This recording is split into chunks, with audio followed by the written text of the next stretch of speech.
যখন মাইয়েতকে কবরে শোয়ানো হয় তখন সে তাকে দাফন করে যাওয়া ব্যক্তিদের হাঁটার খসখস আওয়াজ শুনতে পায়।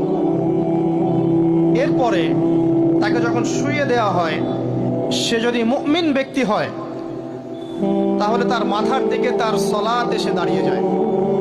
দুনিয়াতে আপনি যে নামাজগুলো পড়েছেন, আমি যে নামাজগুলো পড়ছি, এগুলো মাথার দিকে দাঁড়িয়ে যায়।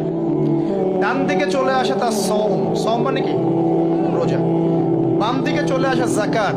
তারপরে পায়ের দিকে চলে আসবে তার আত্মীয়তার সম্পর্ক রক্ষার ইবাদত, তার এই যে অন্যান্য দান সদকা, তার নফল আমল, তার তাসবিহ তাহলিল, তার কোরআন তেলাওয়াত ইত্যাদি পায়ের দিকে চলে আসবে। এখানে একটা হাদিস এসেছে, সূরাতুল মুলক যে ব্যক্তি রাতের বেলা তেলাওয়াত করবে, কোন সূরা ভাই? তাবারাকাল্লাযী বিয়াদিহিল